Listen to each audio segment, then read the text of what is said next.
Hi అండి, welcome to my channel. ఈ వీడియోలో పుదీనా రైస్ని ఎలా చేసుకోవాలో చూడండి. లంచ్ బాక్స్లోకి ఈ పుదీనా రైస్ చాలా బాగుంటుంది, ట్రై చేయండి. ముందుగా ఒక కట్ట పుదీనాని నీట్గా కడిగేసుకొని ఇలా చిల్లుల గరిటెలో వేసేసుకోవాలి. నీళ్ళన్నీ ఒడిచేలా పెట్టేసుకోవాలి. ఇప్పుడు మిక్సీ జార్ తీసుకొని ఈ పుదీనాని వేసేసుకోవాలి. ఇప్పుడు పచ్చిమిర్చిని కూడా ఒక 4-5 పచ్చిమిర్చి ముక్కలుగా చేసుకొని వేసుకోవాలి. అల్లం ముక్క, వెల్లుల్లి రెబ్బలు 5-6 వేసుకోవాలి. అల్లం ముక్కని ఇలా ముక్కలుగా కట్ చేసుకొని వేసుకోవాలి. ఇప్పుడు మిక్సీ పట్టుకోవాలి. ఇలా కచ్చాపచ్చాగా ఇలా ఉండాలి, గ్రైండ్ చేసుకొని పెట్టుకోవాలి. అన్నము ఇలా పొడి పొడిగా వండి పెట్టేసుకోవాలి.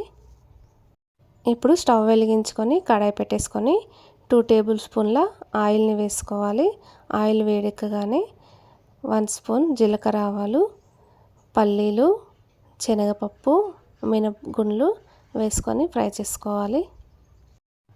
ఇవి కొంచెం ఫ్రై అవ్వగానే ఎండుమిర్చీలు 2 ఇలా చుంచేసుకొని వేసుకోవాలి. 2-3 పచ్చిమిర్చి చీలికలు వేసుకోవాలి. కొంచెం కరివేపాకు వేసుకొని ఫ్రై చేసుకోవాలి. ఇప్పుడు పుదీనా పచ్చిమిర్చి మిశ్రమాన్ని వేసుకోవాలి. వేసుకొని మిక్స్ చేసుకోవాలి.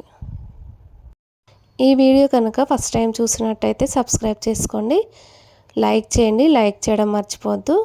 ఇప్పుడు 1/2 స్పూన్ పసుపు వేసుకొని మిక్స్ చేసుకోవాలి. ఇప్పుడు రుచికి సరిపడా సాల్ట్ వేసుకోవాలి.